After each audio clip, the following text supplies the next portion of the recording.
In 1951, the Korean War was bleeding over ridgelines measured in yards. Peace talks were underway, yet artillery never stopped roaring. One barren hill, barely visible on most maps, would earn a name soaked in mud and shell fire. Bloody Ridge. Thousands of shells rained down in a single day, and entire companies vanished for ground that could be crossed in minutes. But even that carnage solved nothing. A second ridge rose just 1,500 yards, away, stronger, deadlier, waiting. Why did commanders repeat the same mistake? And when the smoke cleared, was Heartbreak Ridge a victory? Or a warning? To understand that, we have to go back to the stalemate. By the summer of 1951, the Korean War had hardened into a stalemate. Peace negotiations had opened at Kaesong, yet the guns never fell silent. Across the Korean peninsula, a jagged front line stretched from east to west, running a few miles north of the 38th parallel, the pre-war boundary between North and South Korea. Instead of sweeping offensives, both sides dug into hills and ridges. UN and communist forces jockeyed for position along this twisting line, clashing in what were described as relatively small but intense and bloody battles. These were limited objective engagements, measured in yards, not miles. Every height overlooked supply roads. Every ridge became an artillery observation platform. The terrain favored defenders who could dig in and force attackers to climb exposed slopes under relentless fire. Firepower dominated planning, but geographies dictated outcomes. It was within this frozen landscape of negotiation and violence that one ridge, initially just another tactical objective, would become a proving ground for stubbornness, attrition, and a grim lesson in modern mountain warfare. From August 18th to September 5th, 1951. UN forces launched a joint operation to seize a ridge believed to be used by North Koreans as observation posts, directing artillery fire onto a UN supply road. South Korean units and the U.S. Army's 2nd Division attacked in coordination, beginning with the 36th ROK Regiment. The early assaults succeeded in capturing most of the ridge after fierce fighting that at times devolved into hand-to-hand combat, but the success was short. The North Koreans counter-attacked and retook the ground. The 9th Infantry Regiment then entered the fight, battling for 10 exhausting days, while rain turned supply routes into rivers of mud and steep slopes into treacherous climbs. To break the resistance, UN forces unleashed massive firepower. Over 14,000 artillery rounds were fired in a single 24-hour period. Tanks, airstrikes, and relentless bombardment pounded the heights. Combined frontal assaults and flanking maneuvers finally forced the North Koreans to abandon the ridge on September 5th. The cost was staggering. Approximately 2,700 UN soldiers were killed or wounded, while communist casualties may have reached as high as 15,000. American troops named it Bloody Ridge, a title earned in mud, shellfire, and shattered companies. Yet the battle solved nothing. After withdrawing, North Korean forces established new positions just 1,500 yards away along a 7-mile hill mass. It quickly gained a new name, Heartbreak Ridge, and this next ridge would demand even more blood for even less ground. Heartbreak Ridge was not supposed to become a month-long ordeal. Yet from the beginning, warning signs were ignored. The communist defenses were even more formidable than those encountered on Bloody Ridge. Despite this, U.S. commanders underestimated the strength of the North Korean position. Brig Gen. Thomas DeShazo and Maj. Gen. Clovis C. Byers ordered a single infantry regiment, the 23rd Long with its attached French battalion, to launch a direct assault straight up the heavily fortified slopes. It was an ill-conceived attack against defenders dug deep into commanding terrain. What had worked barely at Bloody Ridge was attempted again, this time against stronger fortifications. The assumption was clear: overwhelming firepower would break resistance. The mountain would soon prove otherwise. The assault began on September 13th. The pattern quickly became grimly familiar. First came hours of aerial bombing, artillery barrages, and tank fire, reducing the barren hillside to what was described as a cratered moonscape. Then, infantrymen from the 23rd Regiment climbed the rocky slopes, bunker by bunker, engaging in direct assault. Those who reached the crest arrived exhausted and low on ammunition. And then the counterattacks came. Waves of North Koreans struck back, often at night, using fresh troops brought up under cover of neighboring hills. Battles that began with bombs and shells ended with grenades, trench knives, and fists. Formal engagements degenerated into desperate hand-to-hand fighting.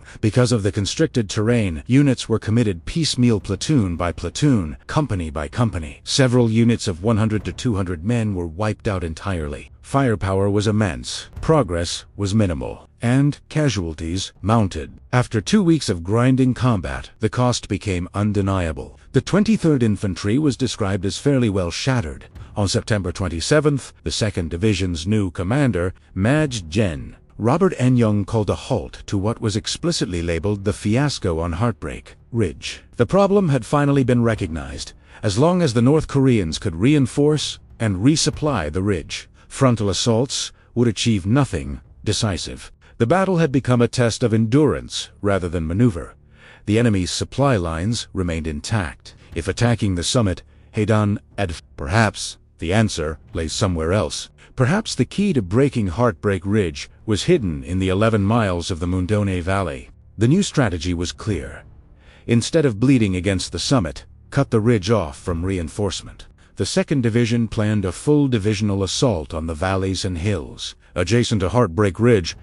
Spearheading the operation would be the 72nd Tank Battalion, tasked with pushing up the Mundone Valley to destroy enemy supply dumps positioned along the surrounding supply corridor. But there was a problem. The only road into the valley was little more than a track, unable to bear the weight of the M4A3E8 Sherman tanks. Worse, it was mined and blocked by a 6-foot rock barrier built by the North Koreans. Engineers from the 2nd Engineer Combat Battalion cleared mines and obstacles under enemy fire, building an improved roadway with shovels and explosives.